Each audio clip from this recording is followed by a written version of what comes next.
I'm Cole, and this happened last fall in Illinois. The weather was just starting to cool and the leaves had begun changing, painting the streets orange and brown. My dog, Rocky, loved it. He's a big German Shepherd mix full of energy and always eager to explore. We had our usual walks around the block, but that day, I let him off the leash for a bit in the empty lot near my place. Usually he stayed close, sniffing around and coming back when I called, but not that day. He must have caught a scent or spotted a squirrel, because one second he was there, and the next, he bolted. I called out, expecting him to come running back, but he didn't. He ran off towards the abandoned factory at the end of the street, a building everyone in town avoided. The factory had been empty for years. Some said it closed after a bad fire, and others claimed it was haunted. I didn't believe in any of that, but it was the last place I wanted my dog going. I jogged after him, calling his name, hoping he'd just pop out from behind a tree or something. When I reached the building, though, I saw him slip through a gap in the rusty fence and vanish through a broken side door. I hesitated for a second, taking in the old, crumbling walls and shattered windows. The place felt wrong, even from the outside. But Rocky was in there, so I pushed down the ceiling and squeezed through the fence. Inside, it was dark, cold, and smelled like mold and dust. The ceiling was high, with metal beams crisscrossing over me, and the floors were covered in broken glass and debris. I called out again. "Rocky!"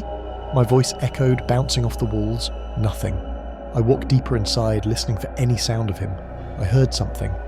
Maybe his paws scratching against the concrete. But when I followed it, the sound seemed to move, coming from somewhere else. It was weird, like the place was messing with the sound. The deeper I went, the darker it got. My phone flashlight barely lit the ground in front of me, but I kept going. "Rocky!" I yelled again, a little louder. Still nothing. I checked room after room, empty spaces with overturned desks and old rusted equipment, the kind of stuff that looks like it's been left to rot for decades. Finally I heard a whine. It was faint, coming from somewhere off to the left. My heart jumped and I followed the sound, trying not to trip over the mess on the floor. I pushed open a door, and there he was, in a small dark room, his eyes reflecting the beam of my flashlight. He was standing still, staring at the far wall. "Rocky, come on, let's get out of here," I said, moving toward him. But he didn't budge.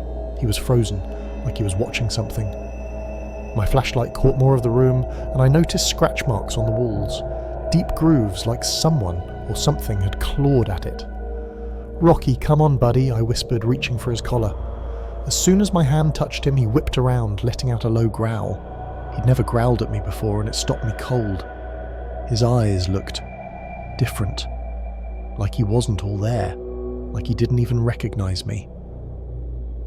I took a step back, unsure of what to do. Then he stopped growling, his head tilting to the side like he'd heard something I couldn't. He turned and darted out of the room, faster than I'd ever seen him move. I ran after him, but I couldn't keep up. "Rocky!" I shouted, my voice shaky now. I was trying to stay calm, but something about the way he'd acted back there set me on edge. He didn't seem like my dog. Not exactly. I made my way back to the main hallway, scanning every doorway, hoping he'd come back. Instead, I heard footsteps. Soft, shuffling, but definitely there. I froze, listening. They weren't his paws, that was for sure. They sounded heavier, like a person. I turned off my flashlight and held my breath. The footsteps were getting closer, moving slowly, as if whoever it was knew I was there. My heart pounded as I pressed myself against the wall, hoping they'd just pass by. I couldn't make out much in the darkness, just a vague shadow coming down the hall, getting closer and closer. Then I heard it. My name. Whispered, faint but clear. "Cole?" I felt a cold sweat break out on my neck. Nobody else knew I was here. Nobody but me and Rocky. I wanted to run, but I was rooted to the spot, too afraid to move. The shadow inched closer, its shape shifting as it got nearer, like it was barely holding together. In that moment, I heard a bark, a real, loud, sharp bark echoing from somewhere outside. It was Rocky. He'd somehow made it back outside. I didn't hesitate. I bolted, running down the hall, barely dodging the debris scattered across the floor. Behind me, I could hear the footsteps quicken, as if whatever it was didn't want me to leave. I hit the door and burst outside, tripping over the broken step but catching myself. Rocky was there, just beyond the fence, looking back at me with his head tilted. He barked again, like he was urging me to hurry. I didn't need to be told twice. I scrambled through the gap in the fence and ran until I was back on the street, Rocky by my side. When I looked back at the building, I saw a shadow at the window watching us. It didn't move, just stood there dark and still. That night I couldn't sleep. Every sound, every creak reminded me of the factory, and Rocky, he was different after that. He'd sit at the window staring out toward the factory, his ears perked like he was waiting for something. I never went back to that building, and sometimes, late at night, I still hear my name, soft like a whisper on the wind.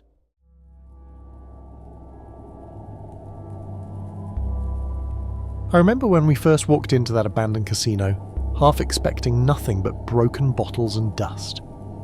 We found Harvey's Jackpot Palace by mistake, a rundown relic on a forgotten highway in Nevada. It was me, Eddie, Miles and Karen.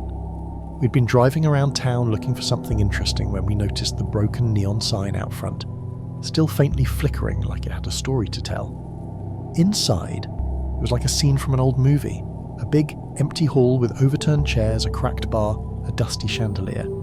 But then, as we explored, we saw something that didn't fit, a large piece of paper pinned to the wall near an old blackjack table. Curious, Eddie read it aloud. The game. To lift the curse, each participant must place an item of value on the blackjack table before midnight. The more valuable, the better. A curse? Really? I scoffed. This has to be some weird joke. Miles smirked. Maybe, but why not? Let's play along, for fun. He picked a small worn dime from his pocket and flicked it onto the table. There, that's my offering. Eddie grabbed a piece of broken wood from the floor and threw it down, laughing. Karen and I rolled our eyes but didn't bother putting anything down. Eddie shrugged. Guess we're not that superstitious, he said, grinning. We left the casino soon after, not thinking much of it, but as we found out later, the curse wasn't some joke. The next day, Eddie called, his voice anxious. Dude, something weird's going on. My stuff is disappearing, my phone charger, some clothes. My family swears I've been taking things. They think I stole my brother's wallet. I thought he was exaggerating. Maybe you misplaced it, I said. But I'd noticed strange things at my place too. My mum accused me of taking her earrings, and my sister's favourite necklace went missing. Then Karen called me in a panic. You won't believe this. My mum is flipping out. She says I took her bracelet, and I didn't. It didn't stop there. We all began experiencing the same bizarre pattern of missing items and blame from our families. By that evening, Miles called us all together. He seemed calm, unaffected, and his family wasn't accusing him of anything. That's when we realised it. He had put down the most valuable item, the dime. The curse had left him alone, but it still clung to the rest of us. After seeing Miles uncursed, we knew we had to return to the casino. It felt ridiculous, but we didn't have any other choice. So, we each brought something more valuable, hoping one of us would break free. I placed my grandfather's watch on the table, something I never wanted to part with. Karen laid down her mother's ring and Eddie offered up his favourite headphones. Miles didn't bring anything, content with his freedom. The next morning, Karen was free. Her brother stopped accusing her and things settled down. But Eddie and I, our families kept losing things. It was getting worse, unbearable even. The curse felt like it was clawing at me, twisting my life in ways I couldn't explain. Every day my family looked at me like I was some thief. My sister burst into tears one night, crying about her favourite bracelet that had disappeared. "Why can't you just be honest for once?" she shouted, pointing her finger at me. My mum shook her head, saying I was out of control. The disappointment in their eyes felt heavy, like weights pulling me down. At Eddie's house, things were even worse.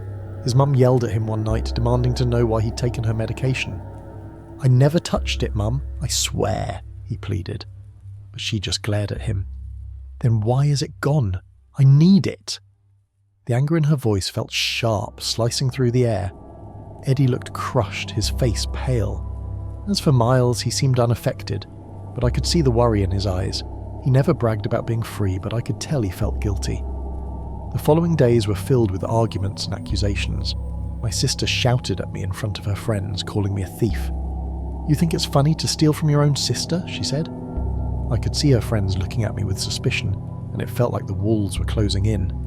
Eddie's dad slammed the door one morning, glaring at him. "You're grounded until I find my things," he said. Eddie tried to argue, but his dad wouldn't listen. The tension was thick. and I felt trapped in a nightmare. Eddie decided he couldn't take it anymore. Without telling me, he went back to the old casino that night and put down his old watch. The next day, he called to tell me he was in the clear. I was shocked he went there all alone without even notifying me. Now, it was just me left to deal with the curse. The curse felt like a dark cloud hanging over me, suffocating my every thought. My life had become a twisted game and I was losing. Every day my family looked at me like I was some kind of thief.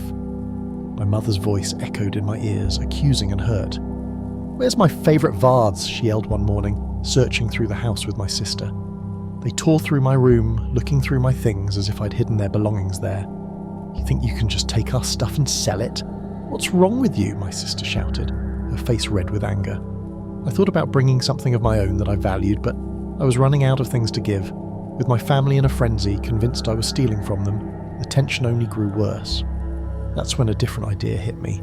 What if I could find someone else to take my place? There was this kid at school named Jason, quiet, bit of an outsider. I approached him during lunch, keeping things casual. "Hey Jason," I said, trying to sound friendly. "A few of us are checking out this abandoned casino. You want to come? It's supposed to be haunted." Jason looked at me with a mix of curiosity and suspicion. "Why would you go to some creepy casino?" I shrugged. "It's more of a dare thing. You put something on the table, you know, like a token. Nothing valuable, just for fun." He looked uncertain but nodded. I guess I could check it out. That night I took him to the casino. The place felt even darker, and the air was thick, almost as if it knew what I was trying to do. I led Jason to the blackjack table and gestured at it. "Go ahead," I said. "Just put something down. Anything." Jason dug into his pocket and found a small piece of wood he'd picked up during a hike. He placed it down, hesitating. "This good enough?" I nodded, trying to hide my nervousness. But then I realised I needed something on the table too.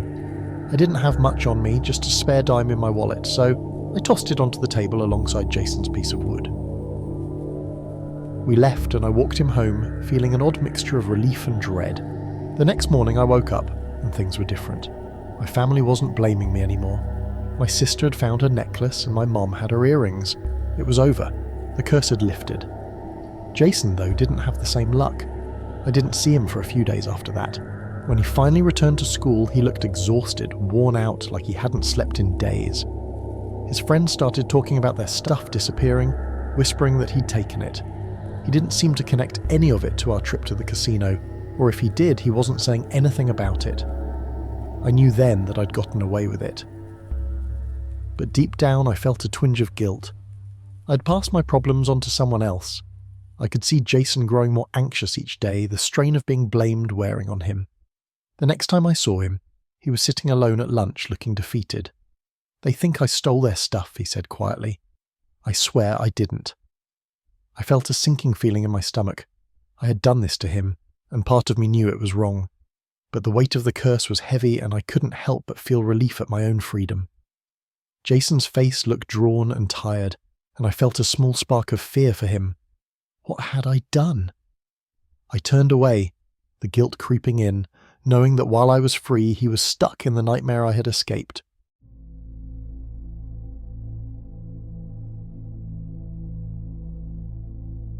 It was a rainy Saturday afternoon when I found myself standing outside an old food processing plant. My friends and I had heard stories about this place being haunted, and I thought it would be fun to check it out. The building was run down, with cracked windows and peeling paint. We parked the car and grabbed our flashlights, excitement buzzing in the air. As we entered the building, the musty smell hit us immediately. It felt like we had stepped back in time. The hallways were lined with rusting machinery and empty shelves. I could hear the distant sound of dripping water echoing in the darkness. My friends, Marcus and Lily, were already ahead, their flashlights dancing on the walls. "Come on, this way," Marcus called out, his voice echoing through the empty space. I followed them deeper into the factory, our footsteps breaking the silence. We walked past the processing area, where machines once whirred and beeped. Now, it was just a graveyard of old equipment. I couldn't shake the feeling that we were being watched. I glanced over my shoulder but saw nothing. After a few minutes of exploring, we stumbled upon a break room. The door creaked open, revealing a small space filled with old tables and chairs. The walls were plastered with faded posters from the factory's heyday. There was an old refrigerator in the corner, and the light flickered above us. "Let's take a break here," Lily suggested, and we all nodded. The break room felt oddly cosy despite its decay. We sat at a table, shining our flashlights around the room. "Look at this," Marcus said, holding up a faded photo. It showed a group of factory workers smiling, standing in front of a large machine. "I wonder what happened to them." "I heard some of them died in accidents," I said, trying to sound brave. The stories we'd heard before we came back to mind. "This place is supposed to be haunted." Lily laughed, but there was a nervous edge to it. "Haunted? Come on, that's just a story to scare people." As we chatted, I felt a sudden cold draft pass through the room, making me shiver. I glanced around, but the windows were boarded up. "Did you feel that?" I asked, but my friend shrugged it off. We spent some time in the break room, joking and laughing. Then I noticed something strange. There was a faint humming sound, almost like someone was singing. It was soft at first, but it grew louder. "Do you guys hear that?" I asked, my heart starting to race. "Hear what?" Marcus asked, looking puzzled. "The singing. Sounds like a little kid," I said, but they didn't seem to notice. I could feel the hair on the back of my neck standing up. Suddenly the lights flickered and went out, plunging us into darkness. My flashlight flickered and I quickly switched it back on. The beam illuminated the break room, but the humming continued, echoing off the walls. "Okay, this is getting creepy," Lily said, her voice shaky. "Let's get out of here," I suggested. But just then, I saw something move in the corner of my eye. I turned, and my flashlight landed on a small figure standing by the refrigerator. It was a girl. She looked to be about 8 or 9 years old, with a dirty dress and tangled hair. She was staring at us with wide, innocent eyes. "Who are you?" I asked, my voice barely a whisper. The girl smiled, but it didn't reach her eyes. "You're not supposed to be here," she said in a sing-song voice. My heart raced as I looked at my friends. Marcus was frozen, while Lily was backing away slowly. "Let's go," she said, panic rising in her voice. Before we could move, the girl pointed to the wall behind her. "They won't let you leave," she said, her voice dropping to a whisper. Suddenly, the break room door slammed shut with a loud bang, shaking the walls. We all jumped. "Let us out," I shouted, pounding on the door, but it wouldn't budge.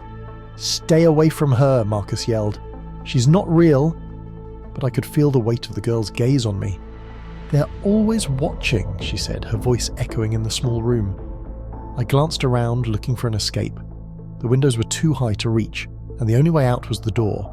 The humming grew louder, turning into a chorus of voices that filled the air with an eerie melody. Lily screamed as the lights flickered back on, revealing the room once again. But the girl was gone.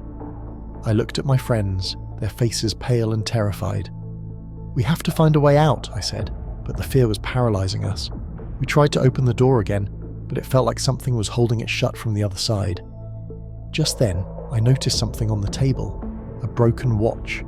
It looked old and worn, like it had been left behind long ago. I picked it up, feeling a strange connection to it. "Maybe we can use this," I said, holding it up, but my friends looked at me like I was crazy. "What are you talking about?" Marcus said, his voice rising. But before I could answer, the door rattled violently, and a low growl resonated from outside. We all backed away, pressing against the wall, as the growling turned into angry whispers. "Let us out!" Lily cried, but the voices only grew louder, drowning out her pleas. In a moment of desperation, I shouted, "We're sorry! We didn't mean to intrude!" But the words felt weak against the chaos surrounding us. Then, just as quickly as it started, everything fell silent. The door slowly creaked open, revealing the dark hallway beyond. I looked at my friends, unsure if we should go through. "Are we safe?" I asked, my heart racing. "I don't think we have a choice," Marcus replied, glancing nervously at the shadows creeping along the walls. We stepped through the doorway, the air heavy with tension. As we left the break room, I glanced back, half expecting to see the girl again. But the room was empty, a lingering echo of the humming still hanging in the air. We hurried out of the factory, the sound of our footsteps echoing off the walls. As we reached the exit, I felt a strange weight lift from my shoulders, but something told me we hadn't seen the last of the girl or the haunted break room. Once outside, we all took a deep breath, relieved to be back in the light. But I couldn't shake the feeling that the factory still held its secrets, waiting for the next group of curious souls to wander in. Thanks for watching. Like this video and subscribe to the channel if you like the stories.